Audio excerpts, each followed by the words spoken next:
মানিকের ঝিকিমিকি হীরার চেয়েও ধার হাইয়া কম থেকে উঠিল পবনের দুধদুরি মহিমুর ভাঙ্গিয়া করে চুচ্চুর খোদা বলে মালসুর তোমার আজ্ঞা পাও দেবুত মারিয়া তোমাকে খাতায় আগে যাই বুড়া সঙ্গ পাশে যাই বুড়ি অমুকের গলায় তীর মারলাম এই সহ বুড়ি কথা হিলব ফিলব শিবসং করে গণেশের মাথা হবে।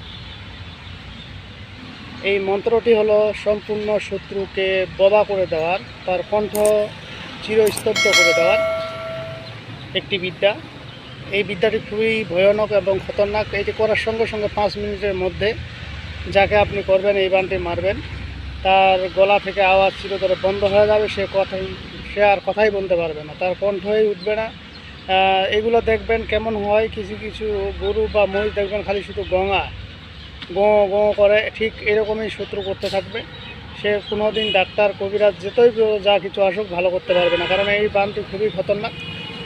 তীর বান, এটাও এক প্রকার তিন বান। 360 বানের মধ্যে এটাও এক প্রকার বান। একটা তীর বান আছে তালুকা, উল্টা তালুকা বান। এই উল্টা তালুকা বানটা আরও খতরনাক।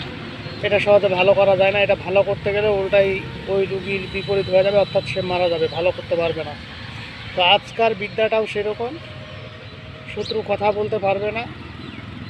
এটা যখন ভালো করতে যাবে উল্টাই শত্রুর ক্ষতিগ্রস্ত হবে এবং সে হয়তো মারাও যেতে পারে। এটা এরকম একটি বিদ্যা। তো এখানে আপনি যে জিনিসগুলো চালান করবেন বা যেভাবে কাজগুলো করবেন, এইসব আপনাকে জানতে হলে অবশ্যই ভিডিওটি শুরু থেকে শেষ পর্যন্ত দেখতে হবে। যদি ভিডিওটি শুরু থেকে শেষ পর্যন্ত দেখেন তাহলে অনেক কিছু জানতে পারবেন।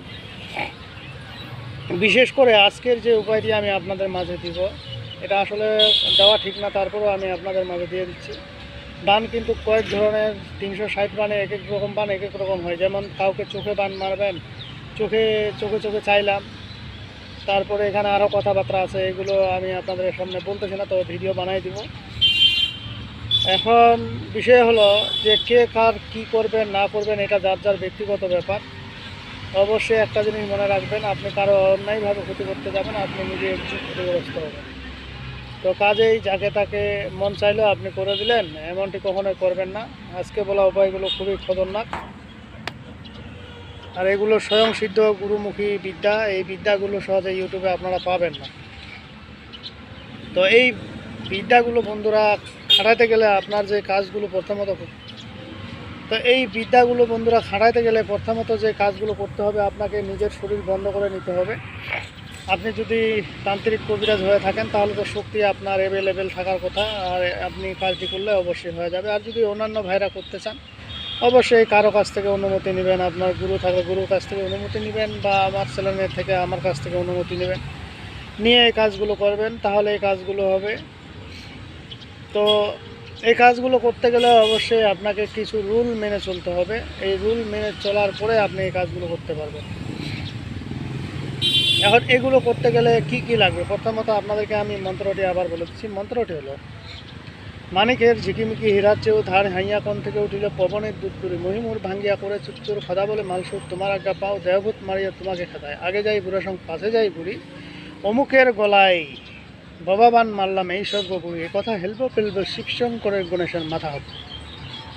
আমি গেলে ফিরিস কি আমার গুরু গেলে ফিরিস, অন্য কোনো তান্ত্রিক কবিরাজ গেলে রুগী অসুস্থ হয়ে পড়িস।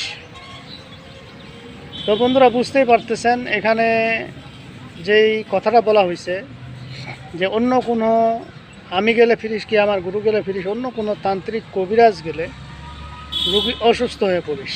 এই যে অসুস্থ হয়ে যাওয়ার কথাটা বলা হয়েছে, আমি গেলে বা অর্থাৎ আপনি যে বান মারছেন, আপনি বা আপনার ওস্তাদ গেলে বানটা ভালো হবে, অন্য কেউ গেলে এটা অসুস্থ হয়ে পড়ে থাকবে, মানে ভালো করতে গিয়ে আরও উল্টাই অসুস্থ হয়ে যাবে। তাহলে বুঝতেছেন এটা কত বড় খতরনাক একটি বিদ্যা। আর এগুলো কাউকে সহজে আসলে করাটা ঠিক হবে না। এগুলো করলে সে কথাই বলতে পারবে না। এগুলো কার উপরে করা যায়? একজন মানুষ অনেক মানুষগুলোরে কষ্ট দিতেছে, অনেকজন অনেক ফ্যামিলিরে কষ্ট দিয়ে থাকে, তো তাদের সঙ্গে আসলে পেরে উঠতে পারে না যে কিভাবে কী করবে, কোনো আইনগতভাবেও পারতেছে না, কোনো শক্তির দিক দিয়েও পারতেছে না। তো সেক্ষেত্রে তাকে শাস্তে যাওয়া যায়, কিন্তু এটা কে কী করলো না করলো এটা কিন্তু ধরতেই পারবে না। আজকের যে উপায়টি, সাপ মরবে ঠিকই লাঠি ভাঙবে না, এটাকেই বলে। তো আজকের উপায়টি করার ফলে ওই ব্যক্তি অসুস্থ হয়ে পড়বে ঠিকই, কিন্তু আপনাকে ধরতে পারবে না কে কী করছে। যদিও তান্ত্রিক কবিরাজের শরণাপন্ন হয়, কিন্তু ভালো করতে পারবে না। তো তো যাই হোক বন্ধুরা, আজকের যে উপায়টি আপনাদেরকে যেই জিনিসগুলো লাগবে, প্রথমত লাগবে প্রথমত লাগবে আপনাকে ফাঁসির রশি। এই যে ফাঁসির রশি আপনাদেরকে আমি বুঝিয়ে দিচ্ছি।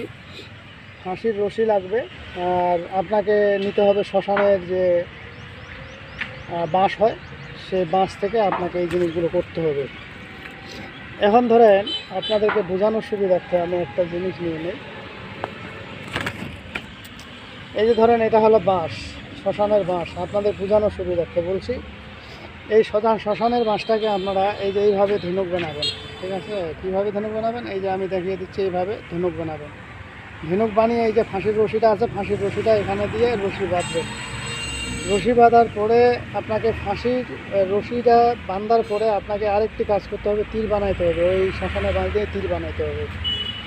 এবার ওই তীরটিকে সুন্দর করে বানাবেন। বানানোর পরে শত্রু যাকে আপনি আঘাত করতে চাচ্ছেন, যাকে বোবা করে দিতে চাচ্ছেন, তার একটি ছবি আঁকাবেন। ছবি এঁকে বা আপনি ময়দা আটা দিয়ে একটি বানিয়ে নিতে পারেন, তাও হবে, বা মাটি দিয়ে বানাইতে পারেন, তাই হবে। যেটা করবেন সেটাই হবে। নেওয়ার পরে আপনি এমন একটা গোপন জায়গায় বলবেন যেখানে কেউ আপনাকে দেখবে না। অবশ্যই এই কাজটি করার আগে নিজের শরীর বন্ধ করে নেবেন। শরীর বন্ধ করে নিয়ে আপনি কাজটি করবেন। একবার এই মন্ত্রটি পড়বেন, একটি ফু দিবেন। একবার মন্ত্রটি পড়বেন, একটি ফু দিবেন। 3 বার সর্বশেষ যখন মন্ত্রটি পড়বেন, ফু দেওয়ার সঙ্গে সঙ্গে তীর শত্রুর যেই গলাটায় আপনি তার যে বানটা মারতে চাচ্ছেন, যেন কথা না বলতে পারে, ঠিক এই জায়গাটাতে আপনি তীরটা মেরে দিবেন। এখানে যখন তীরটা মেরে দিবেন, তবে সাবধান, তীর যেন অন্যদিকে না পড়ে। অন্যদিকে যদি কোথাও না লাগে তাহলে আপনার বিপদ হবে অনিবার্য। এই জন্য আমি বা আমার চ্যানেলটাই নয়, এখানে যখন বানটি মারে দিবেন, তখন এই সঙ্গে সঙ্গে 5 মিনিটের মধ্যে শত্রুর কথা বলা বন্ধ হয়ে যাবে, চিরস্তব্ধ হয়ে যাবে তার বয়স। তো বুঝতেছেন বন্ধুরা, ভিডিওটি কত খতরনাক একটি বিদ্যা আমি আপনাদের মাঝে দিলাম। তো যাই হোক বন্ধুরা, আজকের ভিডিও আমার এই পর্যন্তই। ভিডিওটি যদি ভালো লেগে থাকে অবশ্যই একটি লাইক দেবেন, বন্ধু বান্ধবের কাছে শেয়ার করে দেবেন। আর যারা এখনও আমার চ্যানেলটি সাবস্ক্রাইব করেননি, তারা সাবস্ক্রাইব করে নেবেন এবং পাশে থাকা বেল আইকনে অল ক্লিক করবেন, যাতে ভিডিও ছাড়ার সঙ্গে সঙ্গে নোটিফিকেশন আপনাদের কাছে পৌঁছে যায়। আর যারা অলরেডি সাবস্ক্রাইব করে ফেলছেন তাদেরকে অসংখ্য ধন্যবাদ। তো পরবর্তী ভিডিও দেখার আমন্ত্রণ হলো। সে পর্যন্ত ভালো থাকবেন। ধন্যবাদ।